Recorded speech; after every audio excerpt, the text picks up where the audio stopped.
ങ്ങളൊക്കെ പുറത്തു വന്ന് നിന്റെ യഥാർത്ഥ സാധനം പുറത്ത് കൊണ്ടുവരുന്ന വരെ അതിനുശേഷം നിന്നെ പുറത്തു നമുക്കൊരു ലൈവ് അപ്ഡേറ്റിലേക്ക് പോകാം. ഇപ്പോൾ ലൈവിൽ നടക്കുന്ന സംഭവങ്ങളൊക്കെ വളരെ രസകരമാണ്. നമ്മുടെ സിജോയും നോറയും തമ്മിൽ പൂര ഉടക്കം. ഈ സിജോ നോറയെ ശരിക്കും ഒന്ന് ട്രിഗർ ചെയ്യാൻ വേണ്ടി നോറയെ അങ്ങ് ചൊറിഞ്ഞുകൊണ്ടിരിക്കുക. നോറ കളിക്കുന്ന ഗെയിമൊക്കെ അട്ടർ ഫേക്കാണ്. വാ തുറന്നു കഴിഞ്ഞാൽ ചെവിതല കേൾക്കാൻ പറ്റില്ല. അത്രയ്ക്കും ഇറിറ്റേഷനാണ് നോറയുടെ സൗണ്ട്.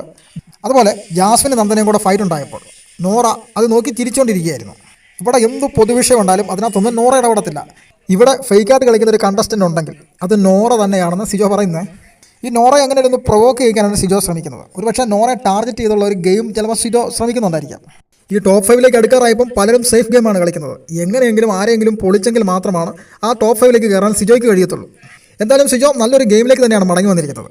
പക്ഷേ ഇവിടെ നോറ സിജോ അവിടെ നിന്ന് എന്തൊക്കെ പള്ളു പറഞ്ഞിട്ടും നോറ കമാന്നൊരു അക്ഷരം മിണ്ടുന്നില്ല. നോറയോട് സിജോ പറയുന്നുണ്ട്, നീ ഇവിടുന്ന് പുറത്ത് പോകരുത്, നീ ഇവിടെ തന്നെ കാണണം, നീ ഇവിടെ ഉണ്ടെങ്കിൽ മാത്രമേ നിനക്ക് ഇവിടുന്ന് പുഴുത്ത് നാറി ഇറങ്ങാൻ പറ്റത്തുള്ളൂ. സിജോ എന്തൊക്കെ പ്രൊവോക്ക് ചെയ്തിട്ടും നമ്മുടെ നോറയ്ക്ക് യാതൊരു അനക്കമില്ല. നോറയ്ക്ക് മനസ്സിലായി ട്രിഗർ ചെയ്തുകൊണ്ട് തന്നെ വെട്ടിൽ വീഴ്ത്താനുള്ള പരിപാടിയാണെന്ന്. പക്ഷേ അങ്ങനെ ടോപ്പ് 5ലെത്തുക, അതിനുവേണ്ടി മാക്സിമം ഗെയിം കളിക്കുക, അതുപോലെ മാക്സിമം സേഫായിട്ട് നിൽക്കുക, പ്രേക്ഷകരുടെ പിന്തുണ നേടുക, ഇതൊക്കെയാണ് ഇപ്പോൾ നോറയുടെ മനസ്സിൽ. പക്ഷേ പ്രേക്ഷകരെ സംബന്ധിച്ച് ഒറ്റയ്ക്ക് നല്ലതായിട്ട് ഗെയിം കളിക്കുന്ന ആളുകളിലേക്കാണ് പെട്ടെന്ന് അട്രാക്റ്റ് ആവുകയും അവർക്കാണ് വോട്ട് കൊടുക്കുകയും ചെയ്യുന്നത്. ഈ സേഫ് ഗെയിമേഴ്സോട് പൊതുവെ പലർക്കും താല്പര്യമില്ല. പക്ഷേ സേഫ് ഗെയിം കളിക്കുന്നവർ അധികം നോമിനേഷനിൽ വരാറില്ല. അതുകൊണ്ട് അവർ മാക്സിമം ദിവസങ്ങൾ ബിഗ് ബോസിൽ പിടിച്ചു നിൽക്കാറുണ്ട്. എന്തായാലും സിജോ നോറയെ ടാർഗറ്റ് ചെയ്തുകൊണ്ട് പ്രൊവോക്ക് ചെയ്യാനുള്ള എല്ലാ ശ്രമങ്ങളും നടത്തുന്നുണ്ട്. പക്ഷേ ഇപ്പോൾ നോറയുടെ മുഖഭാവം കണ്ടാൽ നമുക്ക് മനസ്സിലാവും ശരിക്കും അത് ഫീൽ ആയിട്ടുണ്ട്. നല്ല ദുഃഖം ആ മുഖത്ത് കാണുന്നുണ്ട്. ഇനി അങ്ങനെ നോറ പ്രൊവോക്ക് ആയി കഴിഞ്ഞാൽ പിന്നെ സിജോയുടെ ചെവിയുടെ കാര്യം തീരുമാനമാവും. നോറ ഇനി ഇവിടെ പ്രൊവോക്ക് ആകുമോ, സിജോയെ തിരിച്ചടിക്കുമോ എന്നൊക്കെ നമുക്ക് കാത്തിരുന്ന് കാണാം. അപ്പോൾ കൂടുതൽ അപ്ഡേറ്റുകൾ നമുക്ക് വീണ്ടും കാണാം. ബൈ.